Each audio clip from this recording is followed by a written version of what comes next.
Hello, my loves. Hello, hello, hello. My name is Dustina. This is Spiritually Boujee Astrology, and we're going to take a deep dive look into the full moon in Gemini, this very creative, imaginative, inspiring, illogical full moon in Gemini.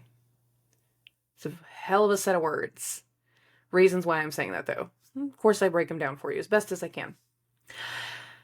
Just a quick little reminder, this will probably be the last time that I do this part right here. This is the last week to book my readings at the $25 rate. I'm not going to do the full breakdown like I had been doing.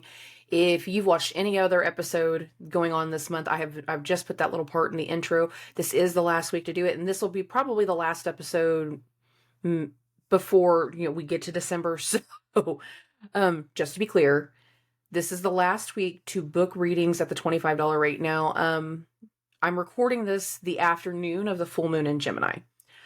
I wanted to experience some of the energies because we had so many energies that were unfolding last night in the overnight hours going into the full moon. We had so many things that were unfolding immediately after the full moon. And I know whatever was occurring all through this timeline adds layers to not just the full moon in Gemini, but it adds layers to what's going to happen in the upcoming Mercury retrograde and with how things transition for us throughout the month of December.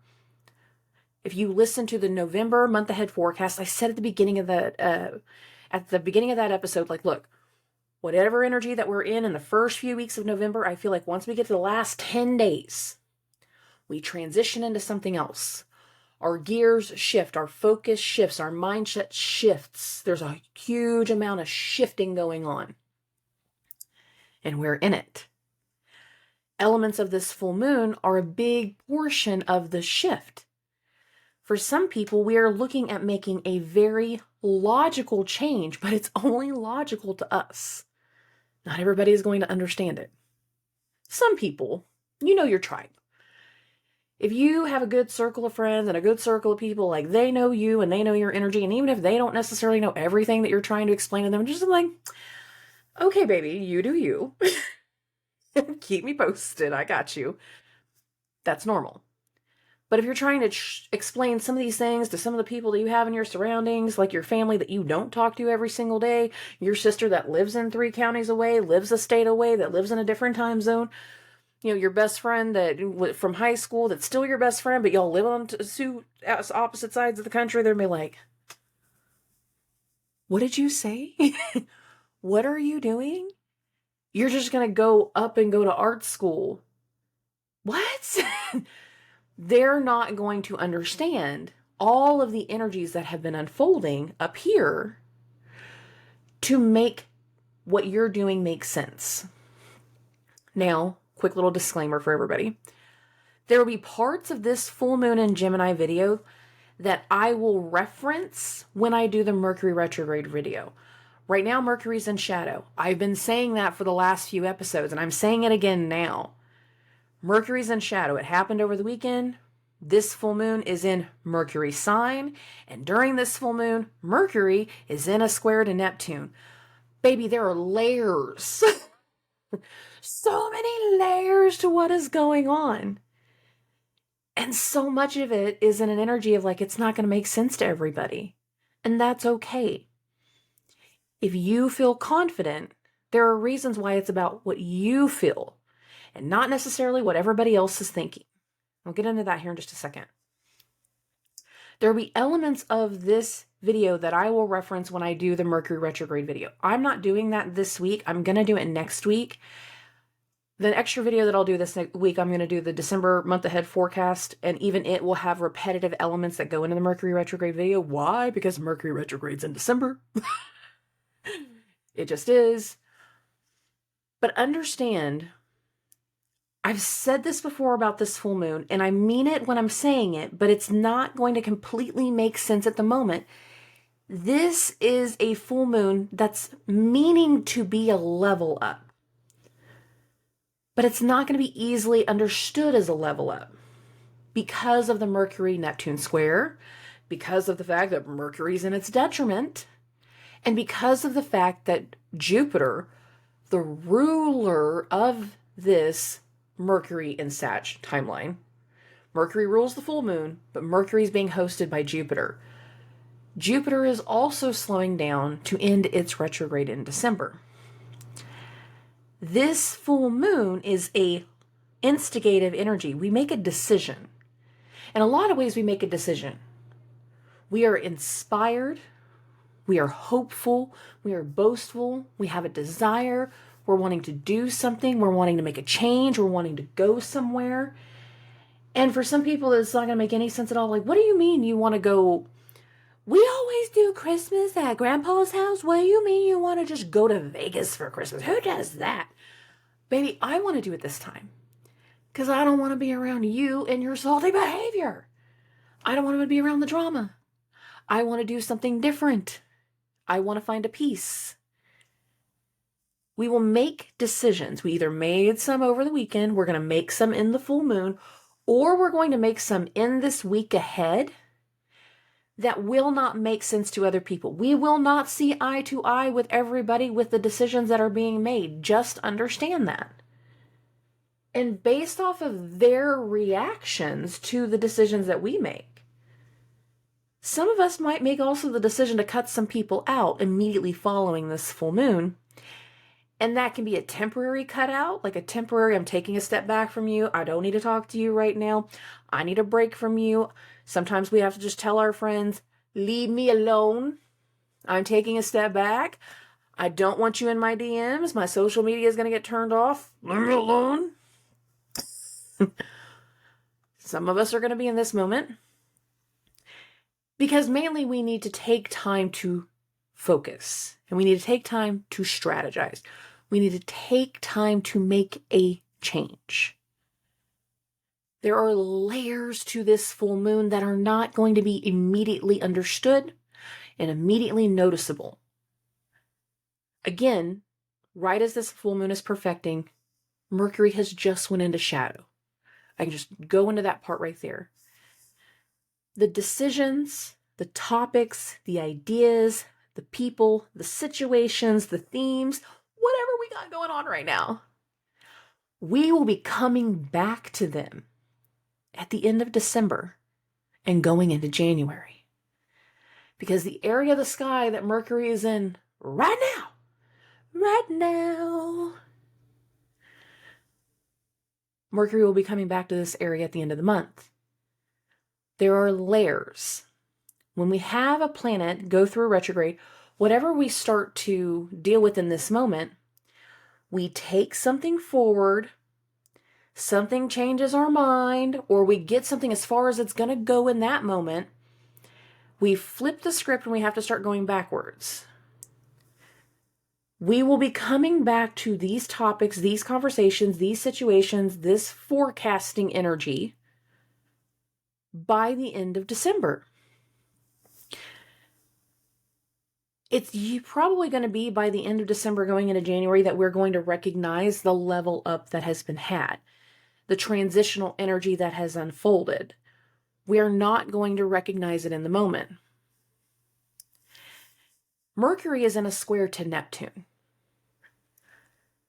Whenever I look at these squares to Neptunes, I always see this in different layers. So for some people, it's all woo-woo and spiritual and inspiring, and it's capturing the imagination, and it's got a fun, vibrant energy. It can be very creative, inspiring, and that's one way. And some of us are very much inspired to make a change this week. We're inspired to make a logical change that, again, not everybody's going to understand our logic, and that's okay. Either take a step back from them or just don't hold it against them and just tell them to trust you. Whatever your relationship with them is going to be how you determine how to do that. That's on you. Sometimes it's going to be fraud and lies and manipulation and scams. I don't like saying that. I really, really don't. But there are times that deception is a part of Neptune's energy.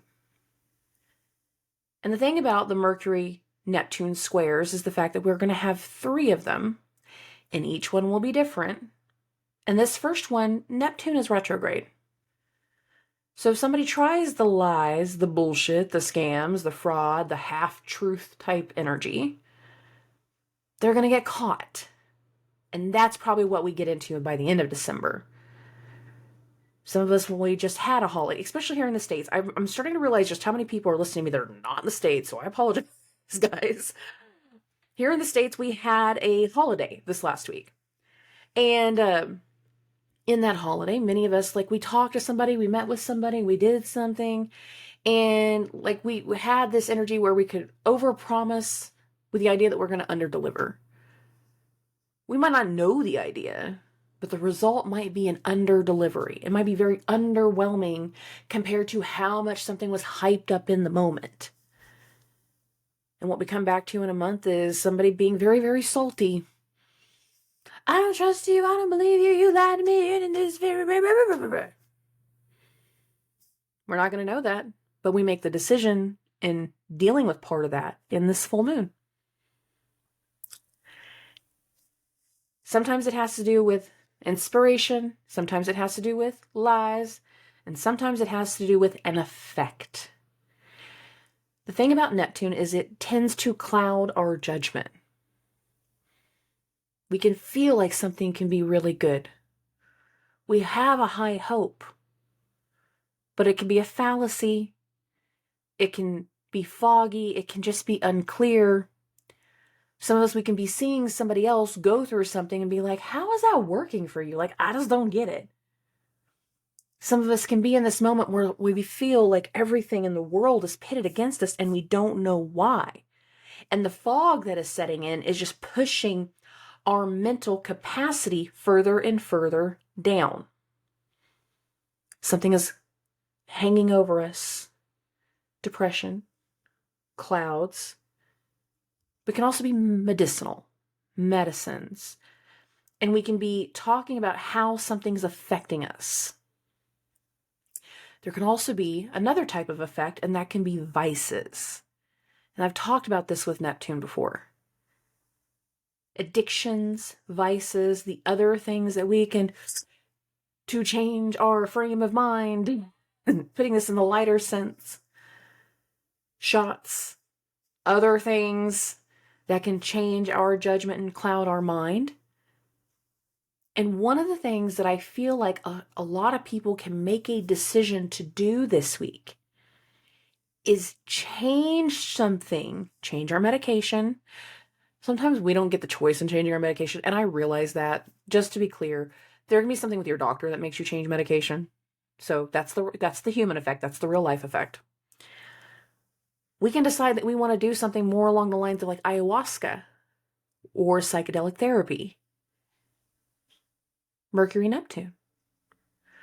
We make an active choice or decision to look into something that will change our mindset, alter our mind. Some people might notice logically the effect of a medicine on the body and whether it's working or not anymore. Some of us might make an active decision that our vices or our addictions have gone too far and we want to take a step back and get clean. I don't have any money in my life that is going through that, but I have picked up on that a lot in my meditation whenever I go out and I end up talking to people, just being in their energy, and later on when I'm meditating on it, like I'm picking up on certain things. So there's a lot of people in a very big mindset that they want to change something mentally because they're wanting to heal the cracks. And even doing that is going to have a method. It's going to have layers. It's going to have timeline of research, a timeline of understanding, a timeline of sitting down with somebody and being able to have them go over things with you and help you with things. There is a timeline energy that can go into that.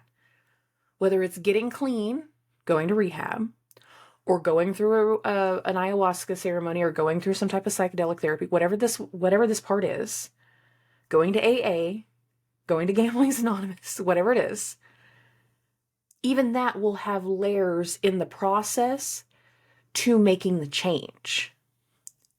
And in that moment, especially in the vice situation, you can be making the decision to make a logical change that people in your immediate surroundings are not believing you. Oh, you're so full of shit. You're not going to do that. You're not going to get clean. You're not going to get better. Whatever. I'll see you at the bar on Friday. See you next week. No, you won't. But thanks, buddy. Thanks for all the support. Yeah. Some people are like that. Some people are in this type of energy. We are making a logical decision, at least logical to us, a hopeful decision that not everybody is going to understand. When it comes to Mercury being in Jupiter's sign, I've said this a few times in the past, I'm saying it again now.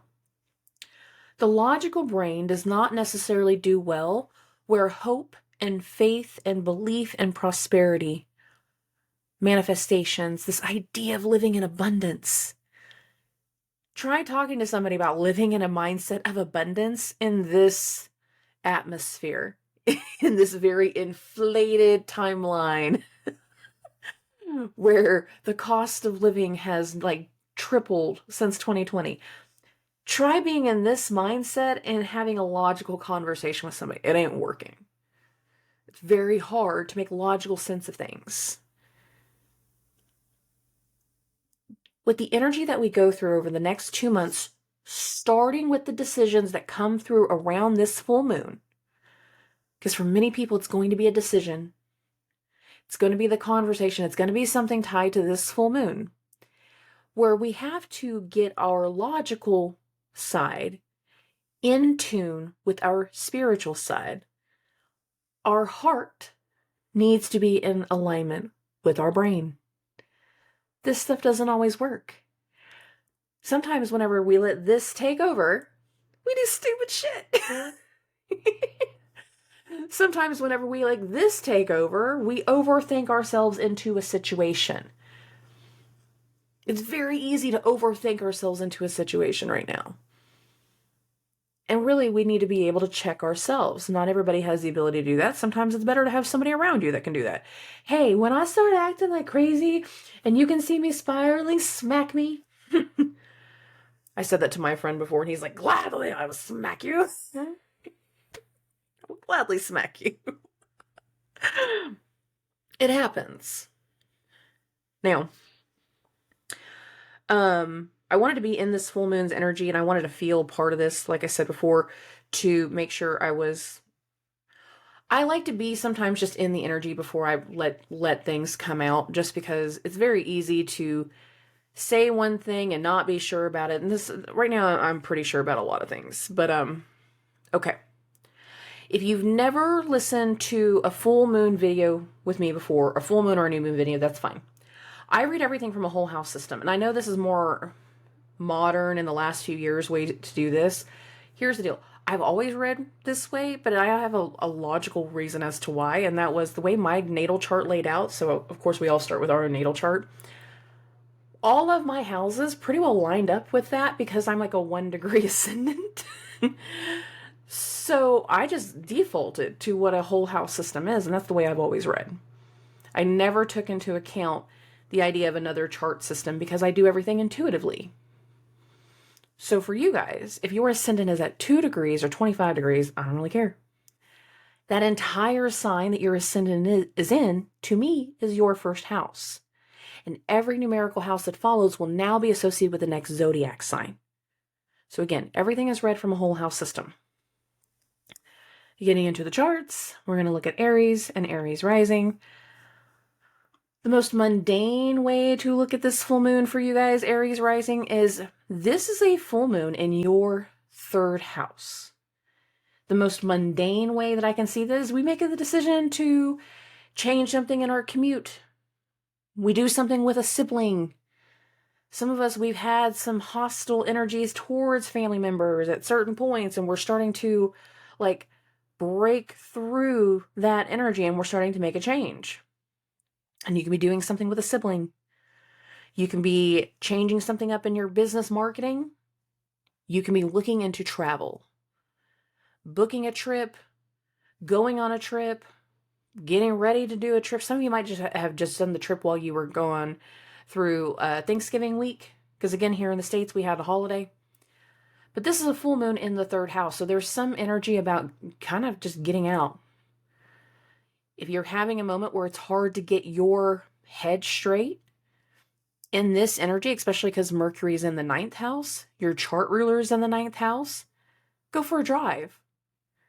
Sometimes it's just going for a drive around town. Sometimes you need to go for a very long drive. Make a weekend of it.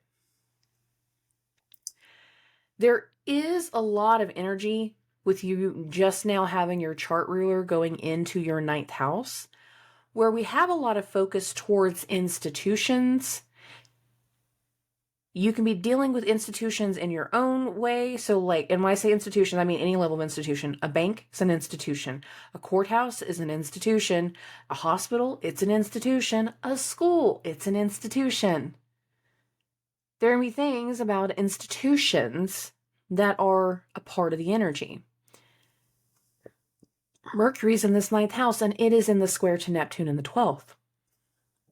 There can be active decisions to go into an institution. Again, that idea of rehab, that idea of therapy, that idea of getting clean, that idea of getting better, of getting healthy, of doing something differently. And it might not even be with you. Considering Venus is in your 7th house, not your chart ruler, I'm aware of that. But we also had a whole bunch of 7th house energy going on for a good 2 months. Venus is at the eclipse point during this full moon. That 7th house eclipse point, there can be energies tied to another person that is inspiring you to make a change, that is forcing you to go to those institutions. It's like going to that place for visitation, like you're hanging out in the hospital room, you're doing something with them, you're taking somebody to doctor's appointments, you're doing something that is meant to teach you something in the moment. Mars is in the 9th, but more than likely to benefit someone else. Now, having Venus in the 7th, given how all of the transits went through during eclipse season, this can be a final round tied to that timeline. A final note, a tying a bow around something, final signatures and getting them filed, final negotiations, things that are going to impact your career, potentially impact your future, definitely, and have a pivotal, powerful change in your future, in your public image. Why do I say that? Venus will be at the eclipse point. At the time on the screen, it's not at the eclipse point, but during the full moon, Venus will be at the eclipse point. Later this week, Venus will make that conjunction to the South Node. By the end of this week, Venus will be entering her square with Pluto. There's a lot of this energy that speaks back to what was going on in October. Go even further than that, also September, because of how long Mars was in Libra. Mars was there for a minute. Elements of what's going on in this institution aspect, in this travel aspect, in this element of trying to let go of the past, find peace, find recovery, get through certain karmic elements that need to be released, that need to be purged. Whether it's your karma towards another person or their karma towards you. There's something that is in the process of getting released for you guys that is still teaching you things in the moment. But again, mundane ways that this can play out. Procedure in the hospital, maybe not yours, maybe most likely towards somebody else. Putting money towards something, or finally doing something that you already put the money towards, specifically travel. Or needing to look at the idea of going back to school, going into a church, going into your faith, finding your higher calling, finding your next purpose. There's a lot of energy towards faith and peace, but also release and healing. So I like this full moon for you guys. I'd be curious on what some of my Aries risings are doing in the decision making. Okay. For Taurus and Taurus rising, this is going to be a full moon in your second house of money, your stuff, the way that you spend your money, the way that you make your money, selling something to make money. This can also have to do with having to pay off a debt, and it might not even be your debt. And I know that sounds weird. Venus is your chart ruler, and it's in the 6th house. It's in your 6th house of health. There are a lot of things, again, that we're trying to finalize and rebalance after all the disruption that happened from the Venus retrograde in Leo. It's your 4th house. A lot of what we're finalizing right now can be very much tied to that Venus retrograde for you guys. A lot of what we're trying to get cleared, find a routine to do, get back into the swing of things can be based off of a very big prior timeline. You can have been feeling like all the bills have been mounting up. Everybody's got something that they want. Everybody's trying to make some money. Everybody's trying to get you to pay something, but you had so much going on this summer that you weren't able to focus. And now we're in the catch-up mode. In the most mundane sense, this full moon in Gemini can be paying something off, selling something to pay somebody off, or Venus in the 6th during a full moon in Gemini. This can be making a final decision or a final change whenever it comes to work. So that way, over the course of December, you can have the money to do your Christmas shopping and pay these bills. There is a shift in how you care for yourself and how you care for other people.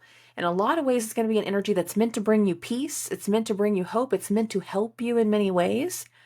But in the immediate, that might not feel tangible. That might not feel normal. Some part of your ego will need to reduce this week. And that's because, again, Venus, your chart ruler, is going to be making a conjunction to the South Node during this full moon in Gemini. If you've been doing certain things your own way for quite some time, and now we're trying to take a step back and we're not necessarily leaning into things quite the same way, we need to make this adjustment. Again, we're reducing part of the ego. Something about that is adjusting. Is it all going to happen directly in the full moon? No. Said that at the beginning of the episode.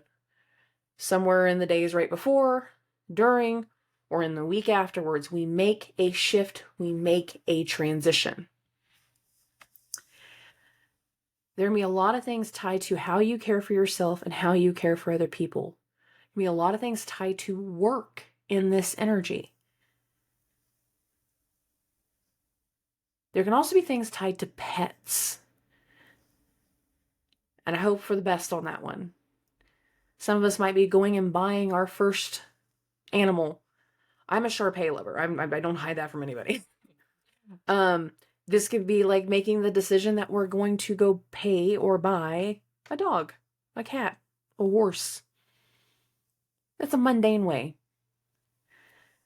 Just understand that you have a lot of shifts going on. And after Venus goes into Scorpio, a lot of your focus is going to be on other people. And as you're doing those things that, one, in your routine that has changed, is going to allow for you to focus on their needs differently. Because again, we've allowed part of our ego to fall away, to not be a certain way anymore. Okay. Moving this along, we're going to get to Geminis and Gemini risings. This is you guys. This is a full moon in your first house. Something's meant to trigger change.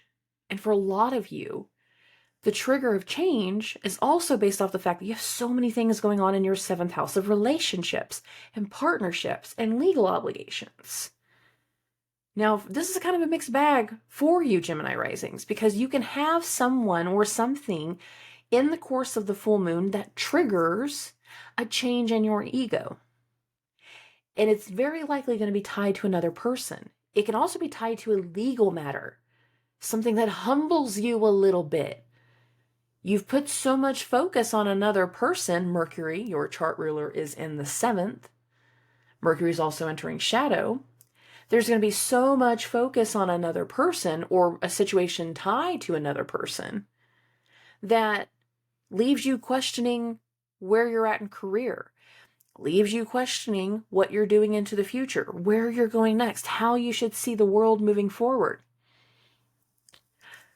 I gotta be honest with you guys. The Mars-Saturn square feels really strong with some Gemini risings because this can either be a pivotal change of understanding your role and your importance. You can have some kind of disruption that has gone on based off of another person that impacts your public image, impacts your career, and impacts your trajectory moving forward.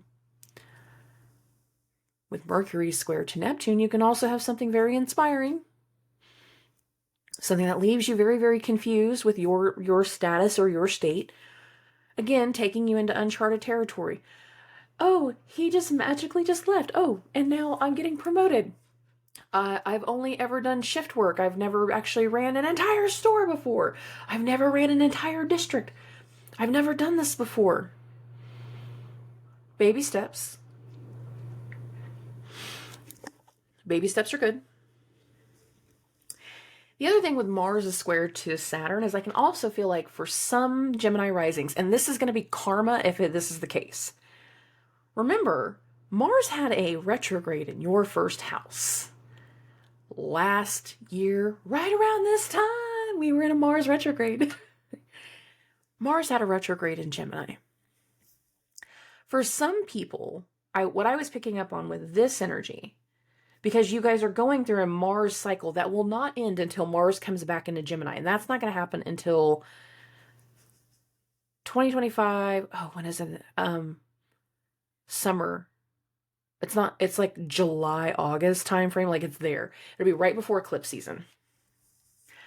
The second eclipse season next year.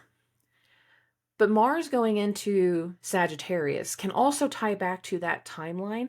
And this can have a disciplinary karma type situation.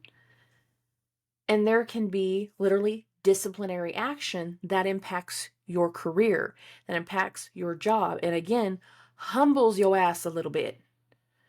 Not everybody's in the karma element. So just to be clear, not everybody made horrible decisions last fall when Mars was in retrograde. Just to be clear. But you can, and this is very specific to, this will be specific to Gemini risings and Sagittarius risings. There can be things tied to last fall that are coming back up in the themes, but they're much, much further. They're much, much deeper. They've gone a whole different direction. We're full circle or half circle. We're on the other end of the playground. Where last fall, you beat everybody on the soccer field. Now, you're getting beat at tetherball. Last fall, you were doing everything possible to get everything put into place at work, and you were doing everything as sacrificial as possible to, and it was almost detrimental to your health, especially your physical and mental health. You were doing all of these things, and it felt like the weight of the world was on top of you. Now, there can be recognition for that timeline, for how that went, for how that played out for you. This is very interesting for the Gemini risings because this is going to shift your way of thinking. And it's not going to shift all in one moment. This can be a very, very eye-opening full moon that over the course of the next 2 months completely shifts your way of seeing another person, your way of connecting to other people, and your way of seeing the world as well as the way the world sees you. It's a full moon in your first house, babies. Use that energy. Okay.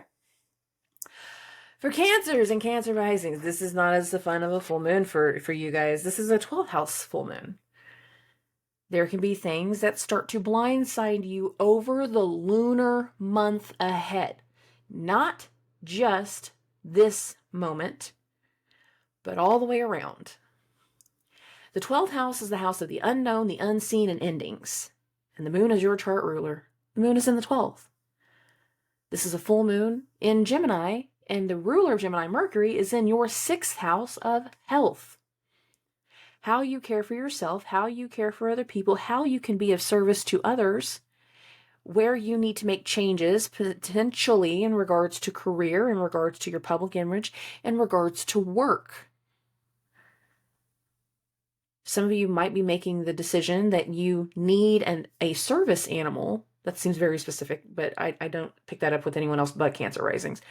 You need a service animal to help you get through.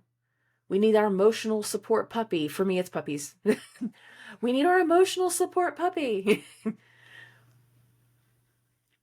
There can be elements here that make you heal something and make you let go of the past and make you take whole different sets of steps going into the future. But you're not going to understand the full elements of what's being changed inside of you, in your mind, in your body, in your ego, until the next full moon. So this entire full moon's energy for the entire lunar month ahead is going to be triggering things that you did not expect, you did not know. Now, for you guys, one, you're wrapping up an entire cycle of Pluto in the 7th. You are wrapping that up. But that Mercury retrograde, and again, Mercury rules this 12th house of yours. The Mercury retrograde is going to have Mercury go into Capricorn, station retrograde, and then go backwards in the sky. You can start to see the energy of another person very, very differently over the next few weeks and have an energy of where people get cut out. Friends, lovers, people get cut out. They're not a part of where we're going next. They're not a part of this bigger energy. And we have to make a decision to eliminate some things.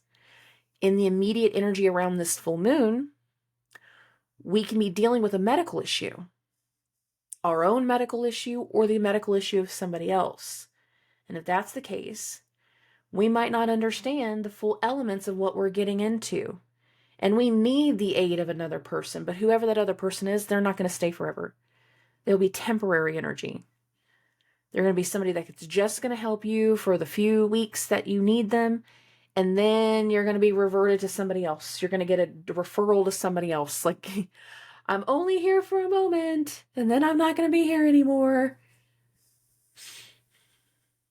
But for a lot of you, you're going to realize you need to let go of a certain connection over the course of the lunar month following this full moon.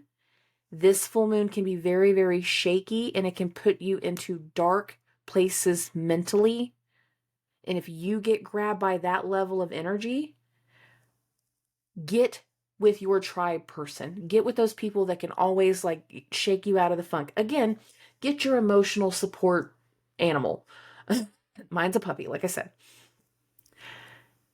You need to have things in place to keep you level, to keep you at your better state. This is not going to be an easy month for you guys. It's just not. Okay. For Leos and Leo risings, this is a full moon in your 11th house of friends and network and colleagues. Mercury is in your 5th house of love, luck, romance, joy, happiness, and children. We can be making plans with a friend and start to be having some feelings about whether, like, are you really my friend or should you be more than that? Don't make decisions in this moment. Don't make that decision in this moment because you can end a friendship. Let the whole Mercury retrograde timeline play out before you make that kind of decision. Trust me on that. But not everybody's in that single situation where they can go, are you my friend? Or should you be my boyfriend? Could we be boyfriend, girlfriend? Could we do something else? No. No cuffing season situations. Don't do that. Don't do that. Because in a full moon right here, we could actually end a friendship. If we do the cuffing season thing, we might not end the friendship immediately, But we might have a very confusing month that we realize, oh, I thought this was a romantic feeling, but really you want me to do things for you. You're just using me for something.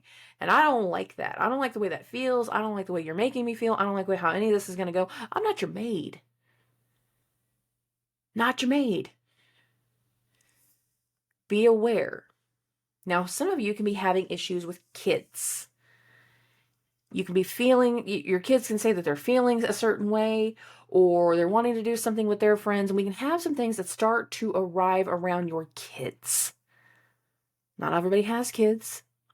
Some of you can have some people that come back through that are friends from your childhood. And we have that little camaraderie moment of like reconnecting and redoing things and talking in a whole new way. And man, it's so glad to catch up. And why did we stop hanging out? And you can't remember. But over the month ahead, you're going to remember. Some of you could be learning about something going on with your kids and their friends. And that's not necessarily going to be fun. And that's not going to necessarily be easy. Mars is also in this 5th house. There can be disruptive energy around this area. There can be volatile energy around here. Now, Mercury, the ruler of this full moon, is also in a square to Neptune in your 8th house. For some of you, this can have to do with like child support type things. Or this can have to do with putting out money for your kid. A more mundane way to say this, they're getting old enough. They're about 16. You're going to buy them a car. Don't take out a loan for a 16-year-old. Trust me on this. Don't do that. Don't do that. Some of you might be you might have been going through massive changes in the family that are going to result in negotiations towards child support. And that's not going to be easy. Even in temporary separations, like we're having to shell out extra money to keep everybody happy. And after a while, you're like, where did all my money go? It didn't cost this much to be in the household. Understand that if you had disruptions while Mars and the Sun were going through its rebirth in Scorpio, again, we can be going into temporary disruptions that can be overcome, that can be healed. And where you can have that healing energy in the home life, in the family, for your future, for their future, that can come after Venus goes into Scorpio. Venus going into Scorpio is meant to be very, very helpful and very, very healing and taking the next round of balancing into account. And the transitional energy that we're going into will have a long-term effect based off the fact that Jupiter and Venus will be in fixed signs while we're going through a lot of those transitions. But we will need to deal with emotional insecurity, emotional fear. We need to do a lot of healing where family, home life, roots, ancestry, and mothers are concerned.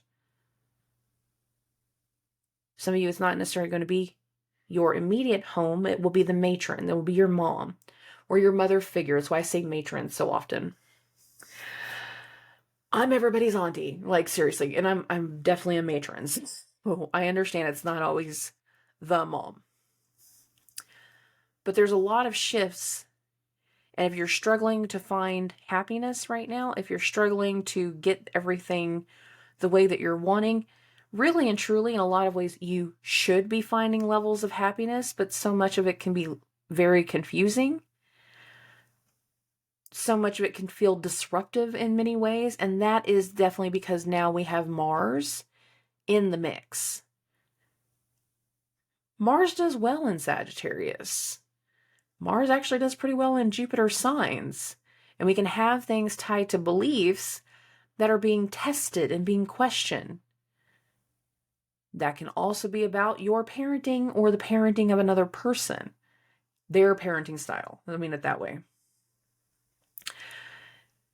the transition for you over the course of the next 2 months, end of November going into December and into January, the transitional energy that we're in over these next 2 months for you guys is trying to find a way to be happy again. And whatever got revealed during the Sun-Mars conjunction that disrupted things in the family, because for a lot of Leo risings, it was a disruption. It's leading us into a different type of energy. And some of us have made a mistake. We just don't know it yet. And we're not going to know it until we get deeper into these transitions. Healing is going to be necessary. Okay. For Cancer, not Cancer, I want to say Cancer. For Virgos and Virgo risings.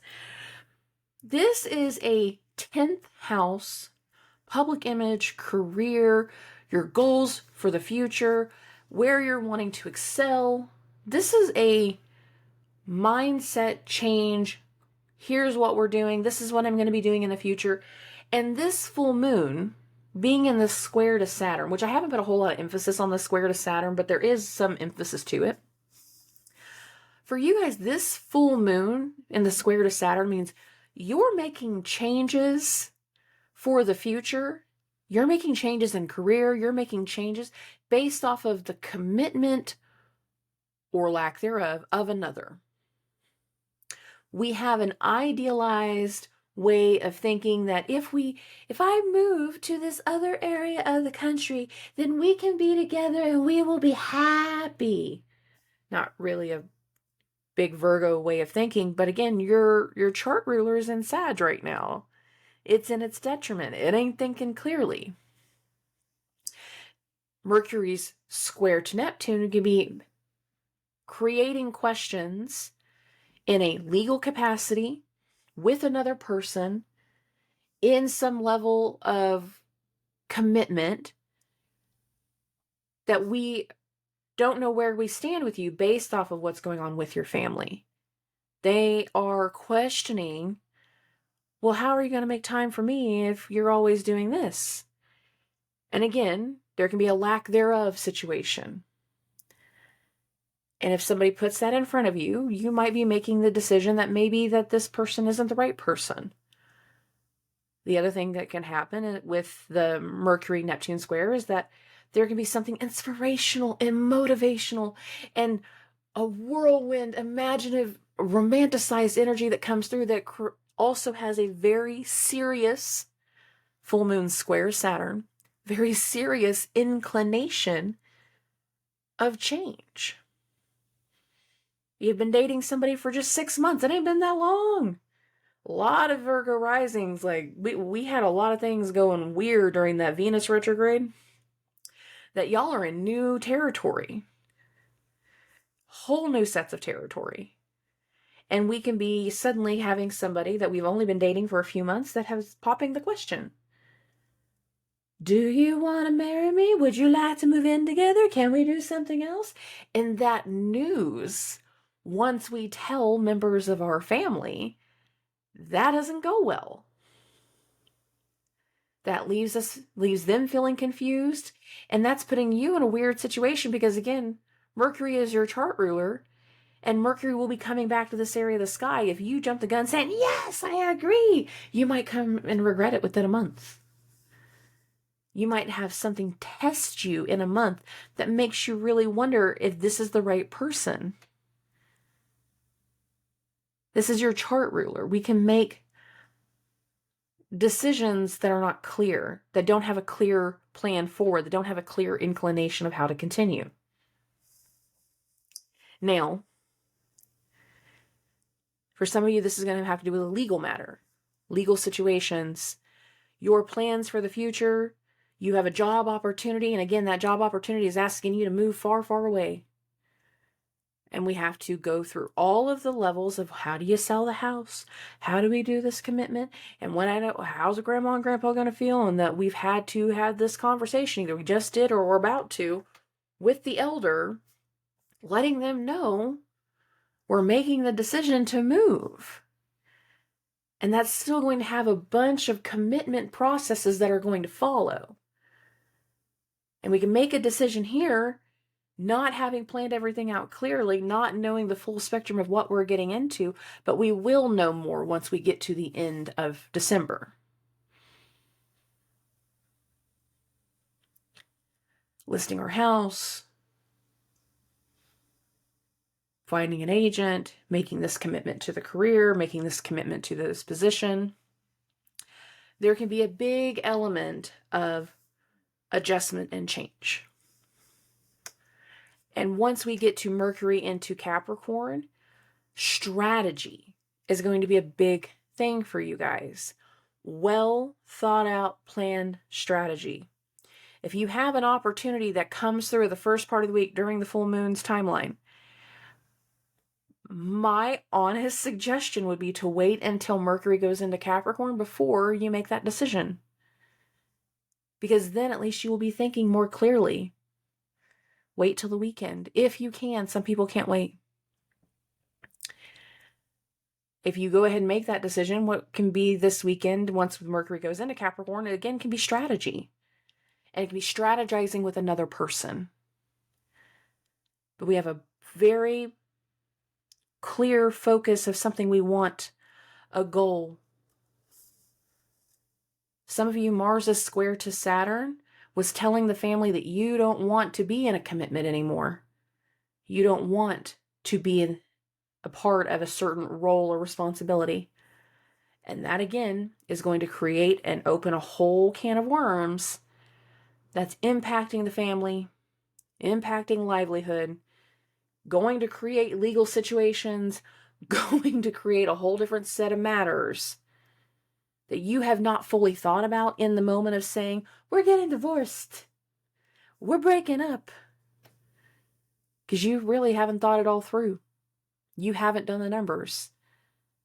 Virgo, do the numbers, but do them after Mercury goes into Capricorn. Okay.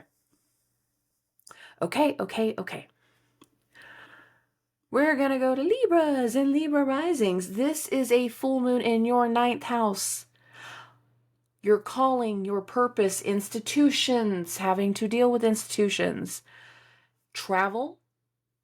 There can be recent travel that has already occurred. There can be plans to travel during the week of the full moon, or there can be travel plans that are getting booked and paid for, here in the next few weeks. Communication is going to be a big key thing. But there can be a shift in regards to health and institutions based off the recent events tied to this full moon. Now, when I say institutions, I mean them all the way around. I mean medical institutions. I mean schools and colleges. I mean courthouses. I mean anything that can be constituted as an institution. I know I always miss some. Prisons can technically be an institution. I just don't ever think of a prison. But Mercury in the square to Neptune in that 6th house of health, there can be things going on with the health of a pet, within your own health, within the health of somebody nearby, especially an elder, that are putting us in touch with certain institutions. If you've recently suffered in some way, you can be having to wrap up your connection with one institution to go to another one. So like we just had a surgery and now we have to go to physical therapy. We don't do that in the same places. There can be elements towards a temporary routine because of the Mercury retrograde energies squaring Neptune the couple of times. There can be an energy in changing our routine, changing our commute, changing our way of doing something, changing our way of thinking, and we solidify that as we go through this full moon. I don't mind this full moon for Libra risings. I feel like there's going to be a purpose to a lot of things and feeling like we're moving towards a calling. Understand that Mercury, the ruler of this full moon, when it goes into Capricorn, it can put a lot of emphasis and thought into how we're dealing with family. Mercury in the third, this can have to do with siblings, your siblings. I'm going to say the siblings of your spouse, just because the way, in modern times, the way families all bleed together. There can be things going on with an aunt or an uncle. There can be things just going on with family. And a lot of the focus, once Mercury goes into the fourth, can be about family, home, roots, ancestry, genetics, and things along these lines. Matrons. But some element of it is going to be very temporary, because Mercury will go there, turn retrograde, and come back. And we will not have, you guys won't have full clarity of how some of these things are going to intertwine until the start of Capricorn season, which is a few weeks away, honestly. Because the solstice, the winter solstice, when we start Capricorn season, it's going to include a Mercury cazimi. And I don't know why, I feel like that's what you guys need to know. Now, again, this is a full moon in your ninth house of, again, higher education, higher learning, your calling, how you connect with source, God, creator, ancestors, whatever word you use, which is fine.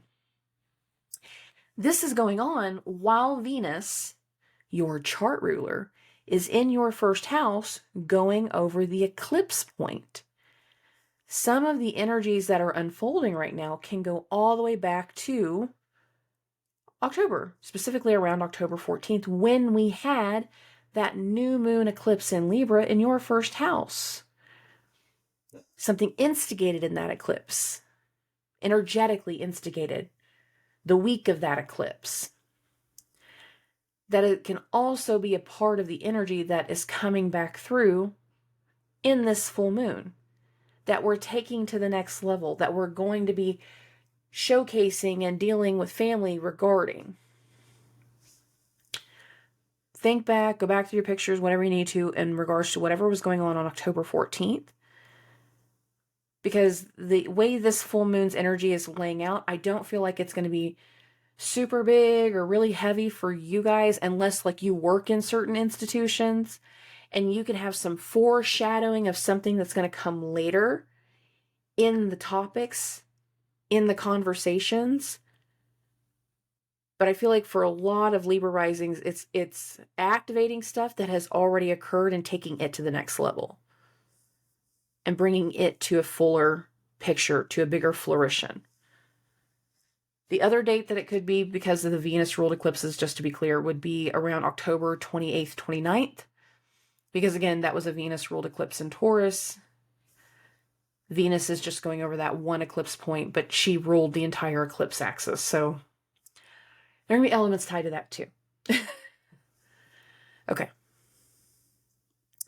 For Scorpios and Scorpio risings, this is a full moon in the 8th house of death, debt, taxes, crypto, investments, investment properties, other people's money, and how we turn it into our money. Secrets, affairs. That seems really specific. I got some ideas. Sorry, I'm dry. Full moon in the 8th house. The way that we're making money, or lack thereof, is based off how we're connecting to other people. This is a full moon in the 8th house, but Mercury's in the 2nd house of money. Jupiter, the ruler of the 2nd house, is in the 7th house of relationships and partnerships and legal obligations. For us to make money right now, we need to be connecting to the right people. We need to understand, we need to let go of the past, release something as Venus is going over that eclipse point, and stay focused on where we're going next. This can be a full moon that makes us trigger transformations in some ways, like we see something transform in another person. We can feel something transforming around ourselves. We can have certain things start to unfold for us in regards to a financial situation. But again, this is a timeline of transition. So it's one element in the unfolding that's going to continue over the course of the next 2 months. going into January.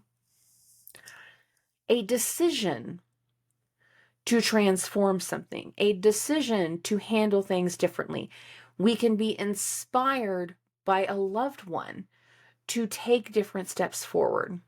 I make that sound really gentle.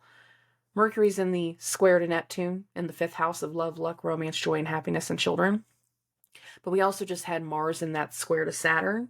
This full moon is in a square to Saturn. For some Scorpio risings, the Mars-Saturn square, because Mars is one of the chart rulers, that Mars-Saturn square was not fun. It made us irritable. It made us frustrated. It made us really question the decisions of somebody else and their levels of responsibility, how they're taking care of the kids, whether they're acting like a child or not. Sometimes if we're caring for somebody else, we're going to sit here and go, you're acting like a child, so I can't. I have Gemini placements. I like to act like a child. Come on, give me a break. We're getting focus right now, Scorpio risings. We're getting focus and we're seeing something transform over the next few months. And remember, we just had that Mars rebirth. As we get into January, there will be another rebirth tied for Scorpio risings. And that's going to be whenever we have the Sun-Pluto conjunction. This 2 months worth of transitions is sliding things into place for where we're going to have the gains come the next eclipse season, where our focus needs to be in the next eclipse season. Many Scorpio risings, they've been dealing with financial issues literally since last fall because of that Mars retrograde in the 8th house. It disrupted the way that you made money. It disrupted how you connected with clients. And there's been a struggle in many ways to get that connection rebuilt, to get money to start coming back through again, to get recognized and get the hours that we want, get the position that we want, get the job that we've been wanting. There's been something that has kind of stopped us from getting to where we want to be. That's going to change. In some ways, now having Mars go through the 2nd, we're at this 180-degree mark where we had disruptions before. Now parts of this full moon is going to finalize a set of disruptions. And it's going to allow for pivotal change in our own money. If we hadn't just had a Mars rebirth, I wouldn't feel this way. But that Mars rebirth was in our 1st house. There's a shift in our identity. There's a shift in who we are. There's a shift in our focus. That shift has been there for a while. The South Node going through the 1st, it was alleviating certain things. It was making certain parts of the ego, making certain things within the body. It was making us make some changes. Mars going into the 2nd, the way that it is now. Following this full moon in Gemini, there will be a decision that's going to impact your luck, that's going to impact your happiness. A very timely decision that is going to require some strategy once Mercury goes into Capricorn. The other thing that happens after Mercury goes into Capricorn is Venus is going to come into the 1st. Venus is going to come into Scorpio. That happens next week. Once Venus comes into Scorpio, all of the inner work that you've been doing, all of the behind the scenes things that you've been doing, Venus is going to attract a whole different level of attention. And if you have been staying steady on the course and steadfast with where you need to be in the big picture, if you've been in this moment, Venus coming into the 1st is going to attract a lot of attention. Vice versa. If you have not been steady, if you've been doing shady ass things, if you've been doing the scammy type things, which I don't feel like a lot of Scorpio risings have been doing that, but still I need to be like as universal as possible, then the attention that Venus brings to you in your 1st house is not going to be a fun level of attention. Be aware that the attention is about to really be on you. And if you have something that you've been working on, business-wise, whatever you're needing, we need to recognize letting things go from the past and staying focused on the future And for a lot of you, that's going to require strategy. And for even more of you, what you're going to recognize over the course of the next 2 months is it's also going to require moving. And I am planting that seed now. I'm planting it right now. But the reason I'm saying that is because of how the Sun-Pluto conjunction happens and how it moves together from Capricorn and into Aquarius. And our role and our purpose, not only our role within our families, but our role in society, in the world, is going to profoundly change in 2024. Our transitional energy right now is about getting us put in the right spot. And if you're not in alignment, this is not an easy energy to deal with. If you are more in alignment, then you're going to recognize the transitions as they come. Okay. For Sagittarius and Sagittarius risings, this is a full moon in your 7th house of relationships and partnerships and legal obligations. Mercury is in your 1st. A lot of the conversations that are going on right now are focused on you, but they're not even necessarily the conversations that you want to be having. It's like everybody else is talking. And some element of this is going to make you want to end certain relationships tied to another person. Some of you, it's not anything bad at all. Mercury is in the 1st house, and Mercury is going to enter that square with Neptune right after the full moon perfects. On the screen, Mercury is in the square to Neptune. You can see a shift in the family tied to relationships. It can be your relationship. It can be somebody else's relationship. And you don't necessarily know how to feel about that. You don't necessarily know how to think about all that. You don't necessarily know what you don't know. Some of it can be very, very confusing. Seeing somebody else going into a relationship, especially if you have kids.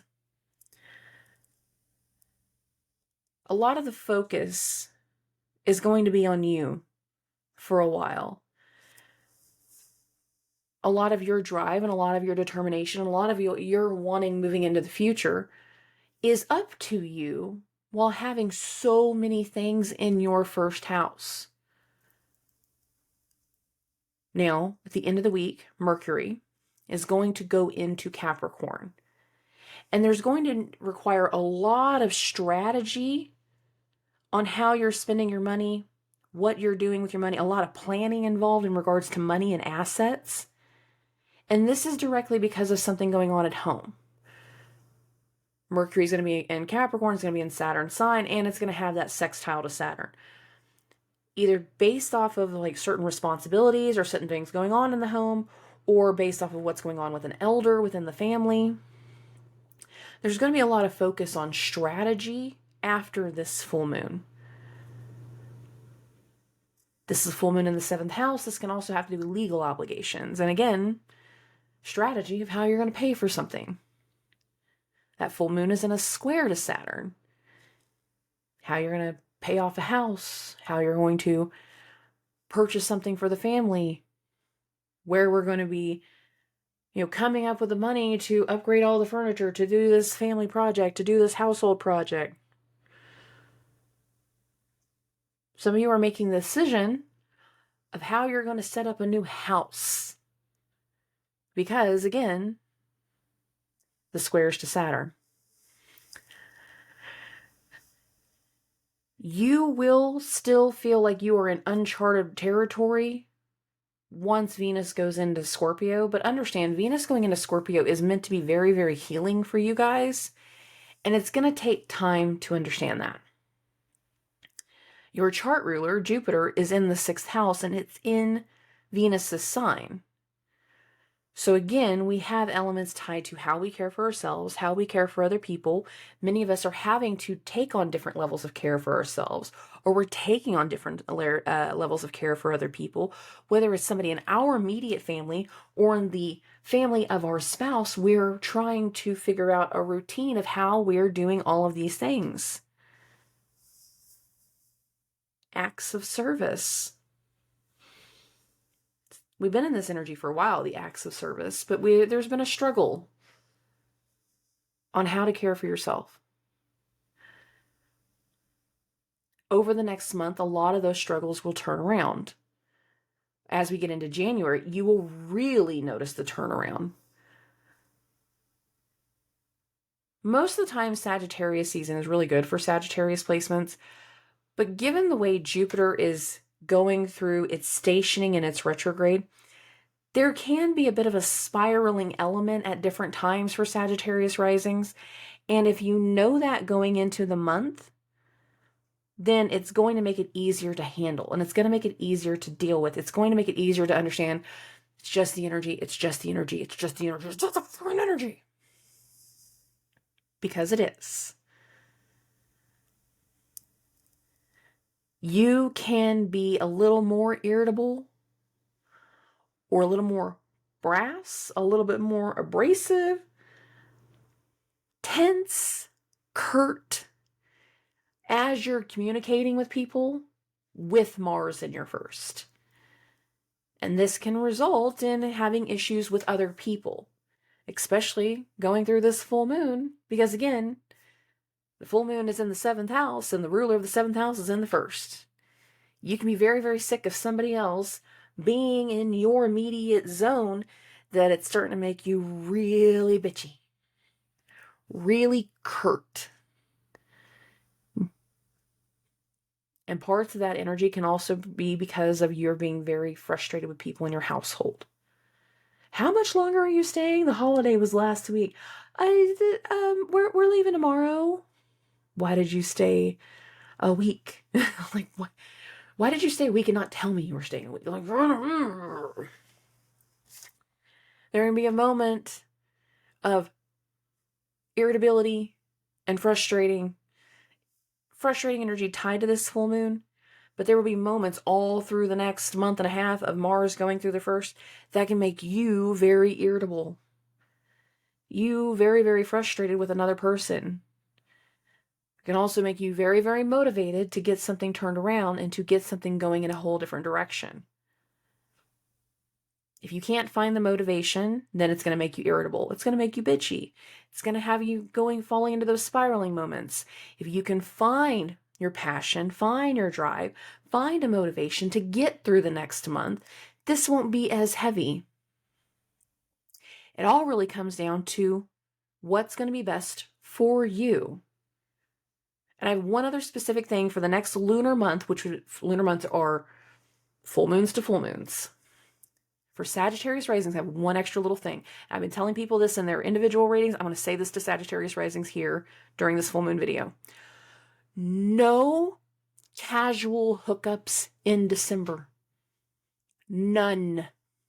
Because Venus will be in the 12th. This might seem fun, and I'm in a hotsy-totsy energy because I got Mars in the 1st, but I got Venus in the 12th. And Scorpio has a lot of sexual organ health things tied to it. Venus has a lot of sexual organ energy things tied to it. Sagittarius risings, no random hookups through the month of December. Trust me. Just trust me. It's for your own benefit. Okay. For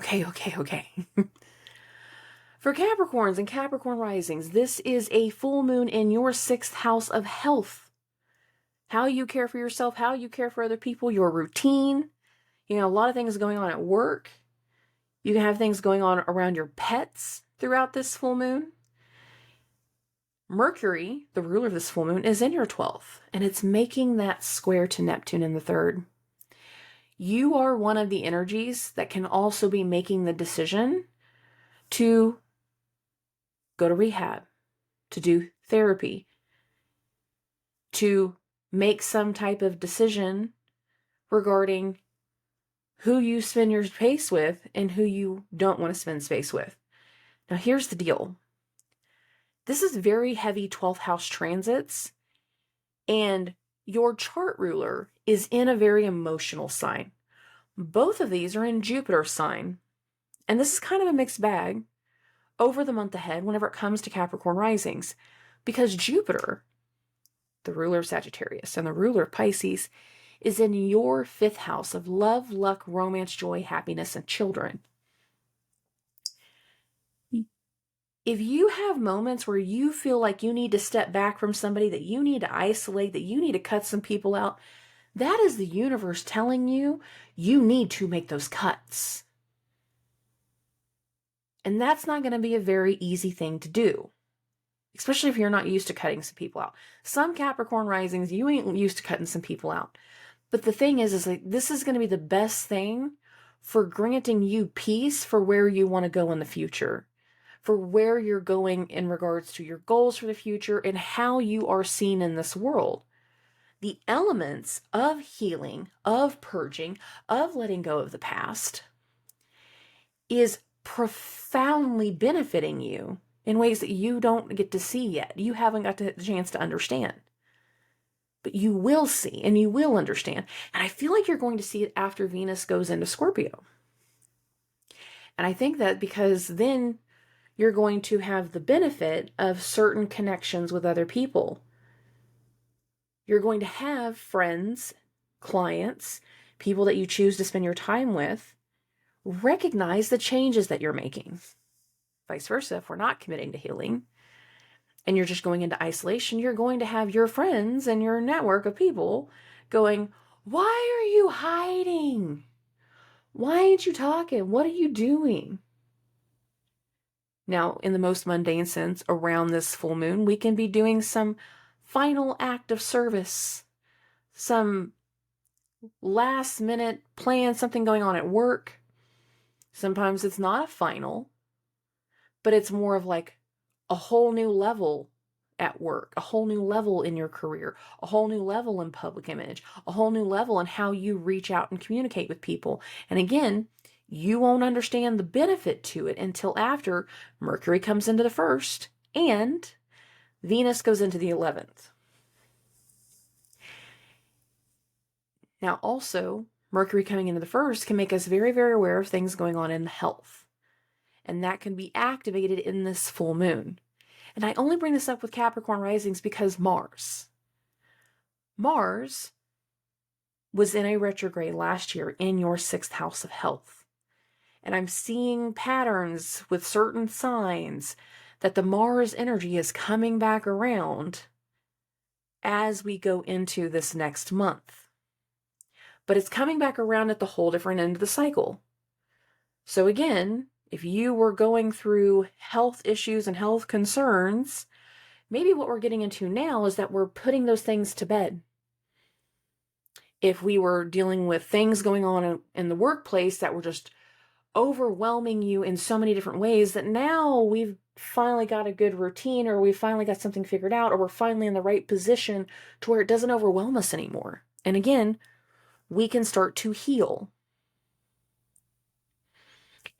There can also be those things tied to health from last year that are, again, lead us back into the institution aspect, leads us back into the rehab aspect, leads us back into the therapy aspect.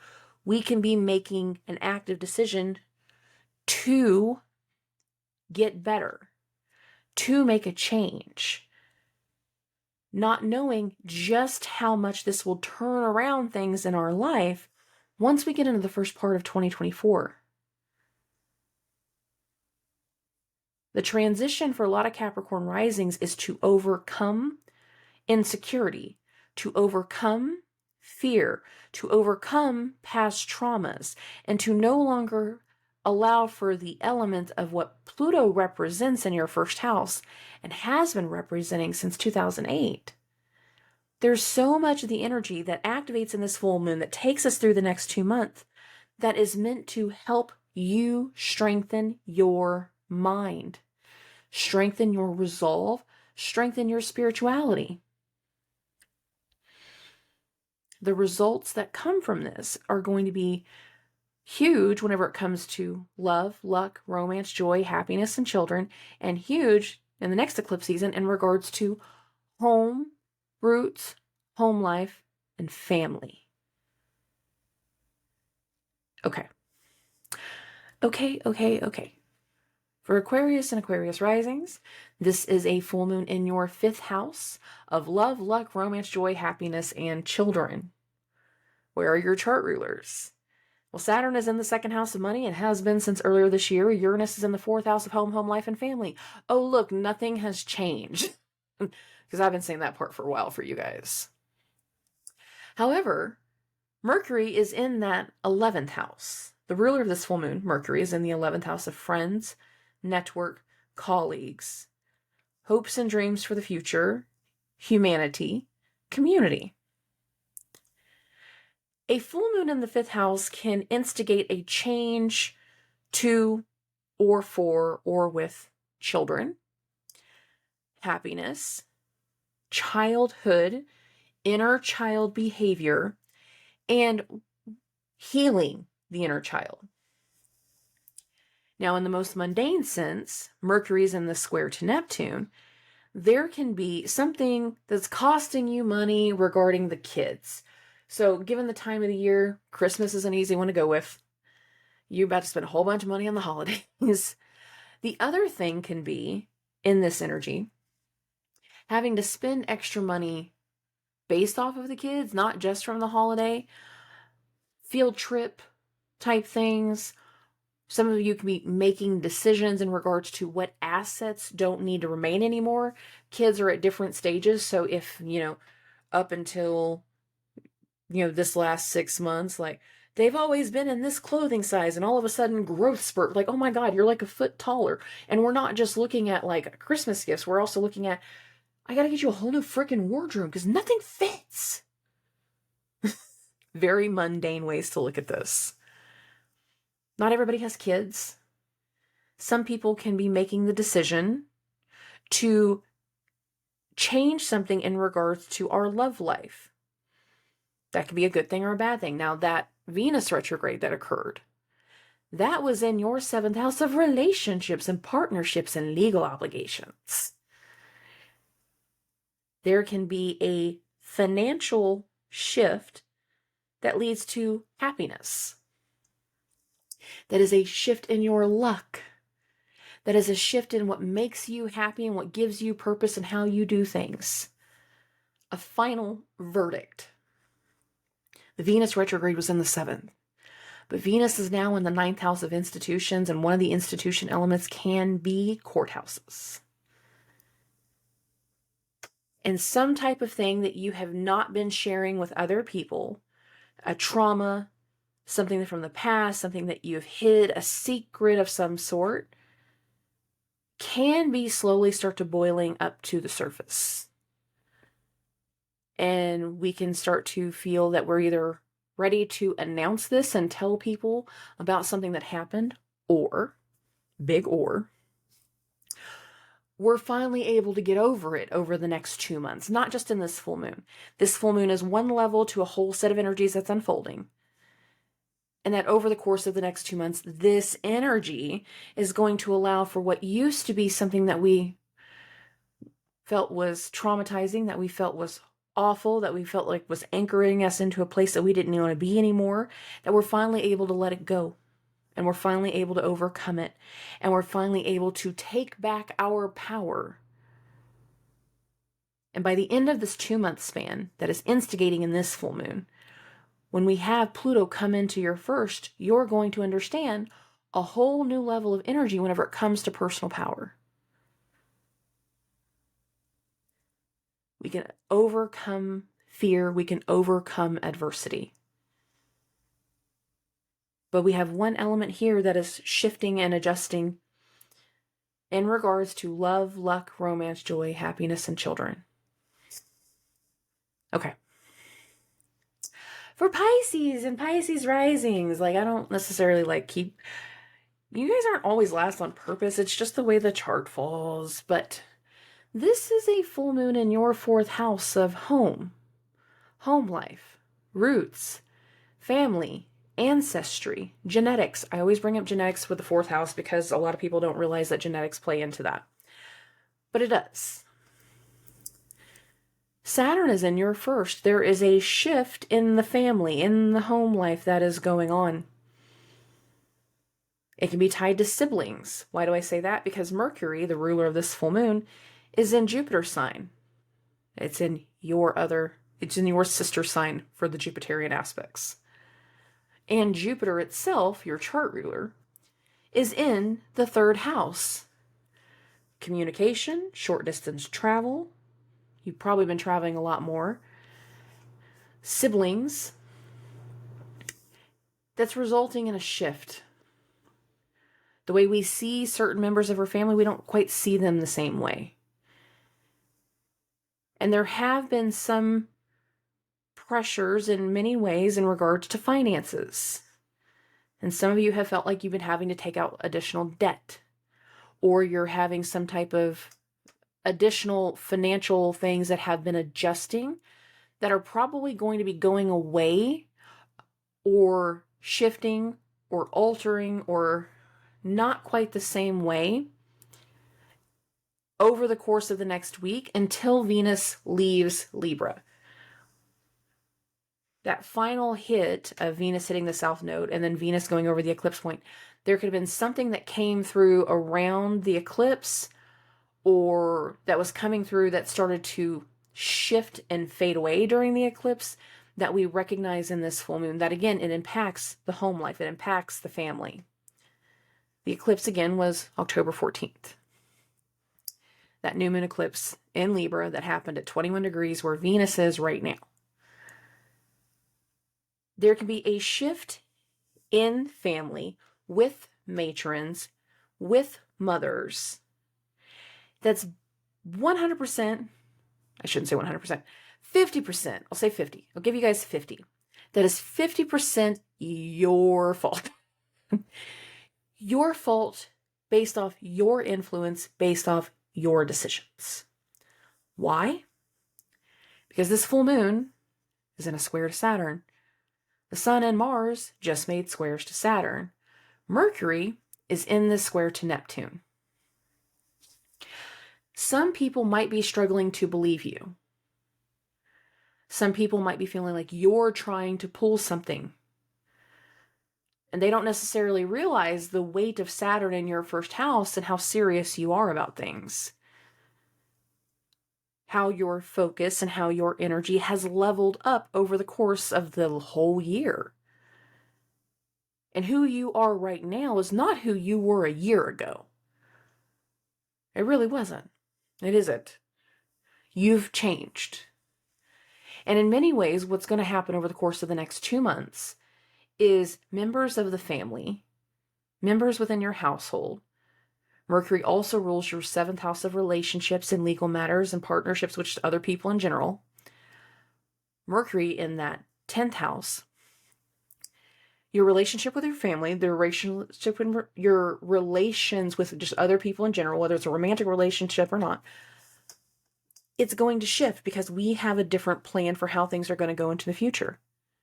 We are manifesting where we want to go next. We are looking for where we go next. We have a plan and we want them to go a certain way. And we're trying to determine if the person that we're doing it with in the moment is how this is going to continue. And there can be an energy through this transitional timeline to where we either allow certain people to come back in or we cut them out. We push them away. Because again, where we're going next, not everybody deserves a seat on the plane. They don't. Your mindset, your way of thinking, what you're wanting for the future, what you're wanting for your family, those things are shifting. And in many ways, Mercury in Sagittarius this go round can also be giving us a glimpse of the inverse for what's going to happen all of the second half of 2024. May? Oh, I think it's May. Just for this part, we'll say June. From June of 2025 to the end of May in 2026, when Jupiter goes into Gemini, whatever is going one direction right now can be inversed through that whole Jupiter in Gemini timeline. And the decisions and the way that you're communicating, the way that you're dealing with things right now, Jupiter in the 3rd, Neptune in the 1st, that people don't necessarily know whether to believe or not, know whether to understand or not, can result in where you're going to have growth and gains and changes once Jupiter goes into Gemini. The next 2 months of transition is going to be very pivotal for understanding where you're going in career, where you're going in your hopes and dreams for the future, where you're going with goals, and the energy is based off of what you are able to manifest. Because if anyone can manifest in this energy right now, babies, it's you. Because you have this elusive energy of Neptune in the first, who is also your chart ruler, combined with the serious karmic element of Saturn. And the weight of these two is not easy for everyone to deal with, but if you understand that you can combine these energies for yourself and take these energies over the course of the next 2 years to manifest what you're wanting in life, you can deal with this weight of Saturn far easier than people realize. But there's a big adjustment in how you connect with homes and how you connect with family. And a lot of the energy is based off of your decision, your influence, and your way of thinking. That can be both good and bad. But this full moon is in a square to Saturn. This full moon, the ruler, Mercury, is in that square to Neptune in your first house. You have the ability to take this energy and change it in so many ways. Harness it and manifest something very incredible. You can manifest over the course of the next 2 months, and it's going to lead to whatever energy is going to be unfolding for you once Jupiter goes into Gemini the second half of next year. Okay. Okay, we're done with that part. We're done with the charts. Okay. I am excited for the changes that are a part of this full moon.